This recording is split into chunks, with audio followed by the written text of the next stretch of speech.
We go back to the Republican convention. There was another break with tradition last night as Donald Trump appeared yet again, this time via satellite, for the second night in a row.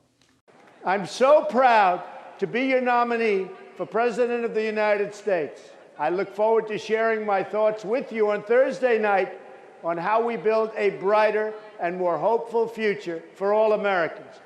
As I said last night, usually the nominee only appears on the final night of the convention. Trump's unorthodox approach to the entire election process, not to mention his position on a bunch of issues, has had an unsettling effect on many in the party of Lincoln. For them, accepting the idea of a brash billionaire as the party's standard bearer has been tough to take, sometimes impossible. Take the case of House Speaker Paul Ryan, who was slow to get on the Trump train. Although he's now endorsed the candidate, he only mentioned Trump's name 3 times in his speech last night. Instead, he stuck to more generic themes. What do you say that we unify this party at this crucial moment when unity is everything? Let's take our fight to our opponents with better ideas. Let's get on the offensive and let's stay there. Let's compete in every part of America and turn out at the polls like every last vote matters, because it will. And he's not the only one. Wisconsin's Ron Johnson only said the T word once in his speech. So how will this ambivalence, if not outright rejection, by some party leaders affect the general election? Joining me is Ron Kaufman. Ron is Massachusetts Republican National Committeeman and co-chair of the Pivotal Rules Committee at this convention. Ron, it's great to see you. Thanks for joining me. Jim, I miss you here in Cleveland. Wish you were here. So, Ron, speaking of outright rejection, you're with Jeb Bush. None of the Bushes are there. You're a big fan of Mitt Romney's. We know what Romney did. Other big-time Republicans are home, I don't know, cleaning the kitty litter. Can Donald Trump win without the Republican Party establishment on his side? Absolutely, Jim. He proved that in the primary process when he beat 17 people. Most folks are here. Most folks are glowing in enthusiasm.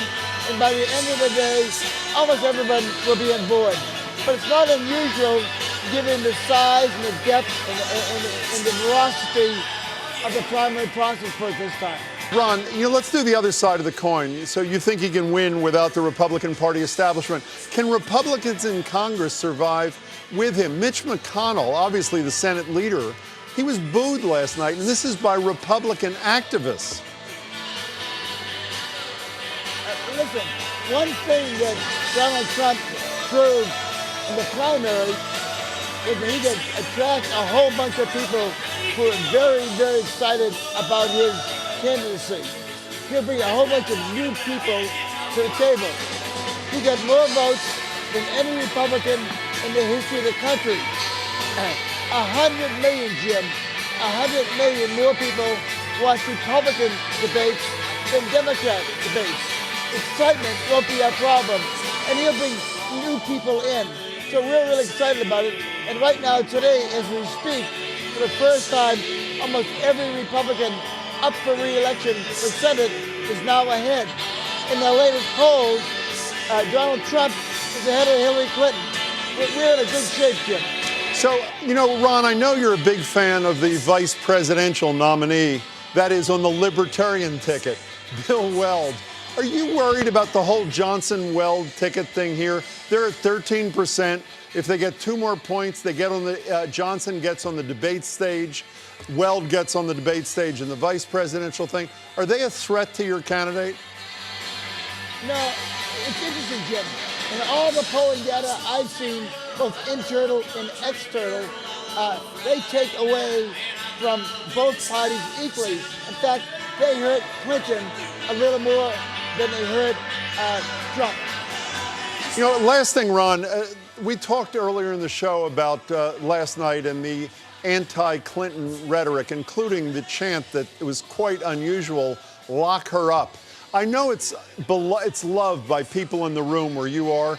Do you worry as a political operative that that may not play so well with undecided voters back home? No, I think people understand the enthusiasm of connections. They say lots of things on both sides. But the bottom line, I think that our friend Chris Christie prosecuted a case against Hillary Clinton better than anyone I ever heard. And the second night of these shows, are about prosecuting the case for the opponent. And they did a brilliant job last night and ended on a bang with Donald Trump Jr., who I thought was phenomenal. Yeah, he was so something. We're in great shape. Yeah, Now, Jim, Ron, I want you to know, couldn't my favorite political thinker is Marx, not the one you think, but Groucho, who once said, there's nothing like good timing, and this is nothing like good timing. The music stops as we stop. Ron, it's great to see you. Thanks so much.